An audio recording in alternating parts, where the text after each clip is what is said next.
A Toscana parecia respirar como um ser vivo. As colinas onduladas, cobertas de vinhedos que se espalhavam até o horizonte, recebiam o sol da manhã como se cada raio fosse um toque divino. A brisa suave movia as folhas e o perfume das uvas maduras se misturava ao cheiro de terra molhada. No coração desse cenário perfeito, escondida entre roseiras floridas e vasos cheios de lavanda, havia uma casinha branca, pequena, charmosa, com janelas azuis que refletiam a luz dourada do entardecer.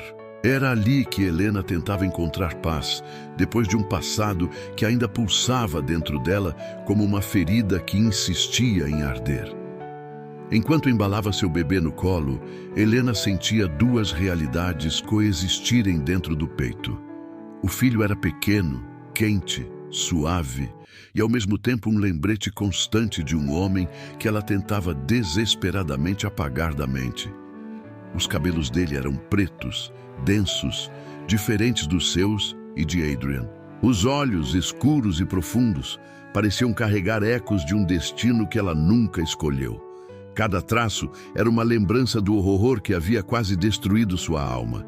E mesmo assim, ao encostar o rosto naquela pele macia, o amor tentava florescer apesar de tudo. Confuso, cheio de camadas, cheio de cicatrizes. Adrian era o oposto daquele tormento. Ele acordava antes do sol nascer, quando o céu ainda era um silêncio azul.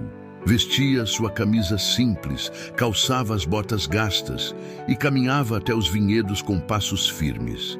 A terra era o lugar onde ele organizava os próprios pensamentos, onde transformava insegurança em esforço e medo em trabalho. Suas mãos calejadas cuidavam de cada broto com carinho, como se aquilo pudesse manter sua família unida. E quando voltava para casa com o corpo cansado, procurava Helena com um olhar esperançoso, um olhar que dizia: "Eu ainda estou aqui, eu ainda acredito em nós." Só que acreditar nem sempre era fácil. Cada vez que segurava o bebê, uma fisgada atravessava seu peito. A semelhança com Dorian era impossível de ignorar. E junto dela vinha a lembrança daquela voz arrogante, fria, dizendo que Helena lhe pertencia. Essas memórias o perseguiam enquanto ele fincava estacas no solo, enquanto amarrava ramos, enquanto caminhava pelo campo, tentando imaginar um futuro onde esse fantasma finalmente desaparecesse. Mas a verdade era cruel. Ele também tinha medo. Medo de um passado que não era seu. Medo de perder Helena.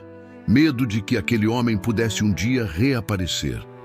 Helena, por sua vez, vivia uma guerra silenciosa. Na vila, todos a viam como um símbolo de elegância.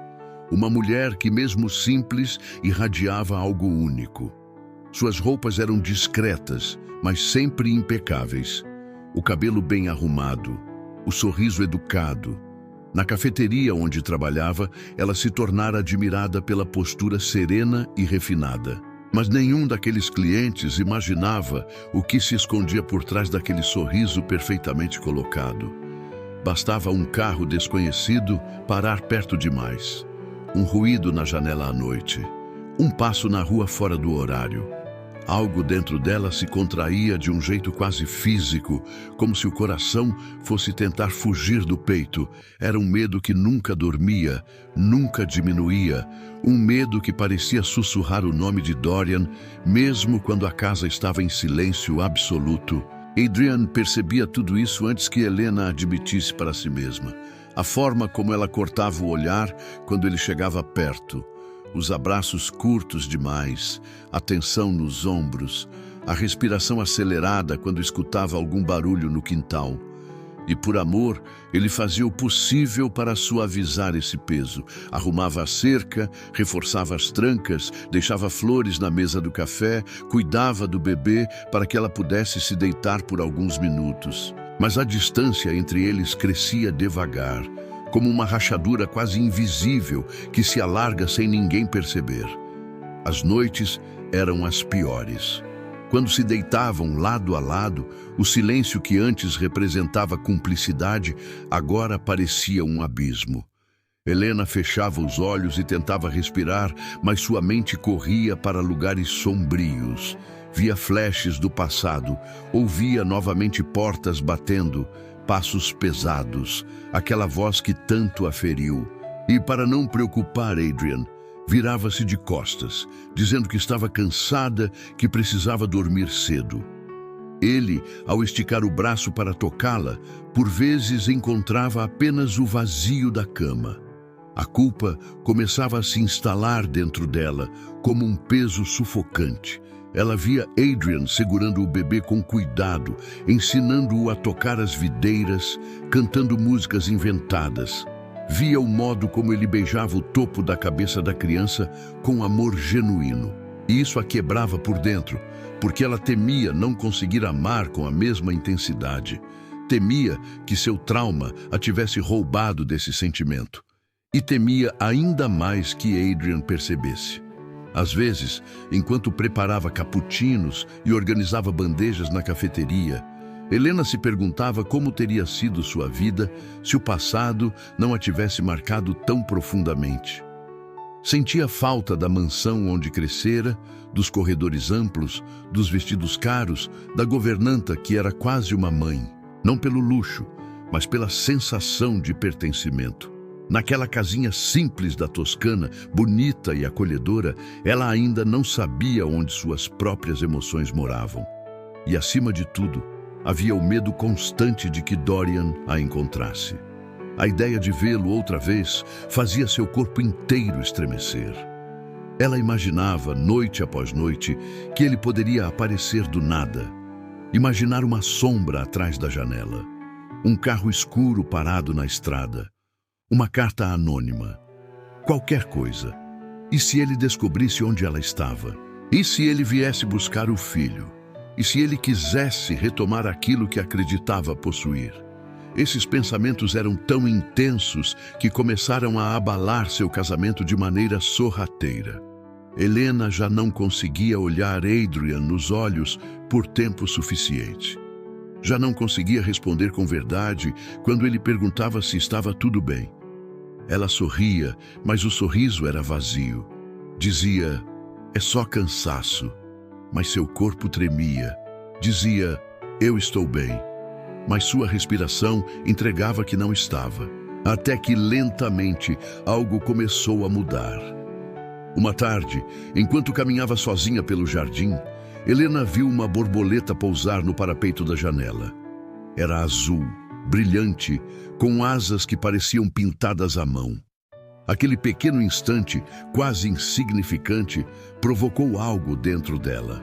Um tipo de memória de quem ela era antes do medo, de quem ela poderia voltar a ser se encontrasse coragem. Ela respirou fundo e, naquele momento breve, decidiu que talvez não precisasse continuar sendo prisioneira do passado. Não seria fácil, não seria rápido, mas seria um começo. Ela começou por pequenas coisas: cuidar das flores, ajustar a decoração da casa, escolher roupas que refletissem sua identidade. Começou a olhar para o filho e tentar enxergá-lo para além das sombras. Não como um lembrete, mas como uma vida nova. E aos poucos, começou a permitir que o toque de Adrian entrasse novamente em seu coração. Não todo de uma vez, mas devagar. O suficiente para manter a esperança acesa. E assim, entre cafés servidos, tardes douradas e noites silenciosas, Helena deu o primeiro passo para reconstruir sua alma. Ainda havia medos, havia sombras, havia lembranças que insistiam em voltar. Mas pela primeira vez em muito tempo, havia também um caminho. E se eu te disser que o que vai acontecer na Toscana vai virar tudo de cabeça para baixo?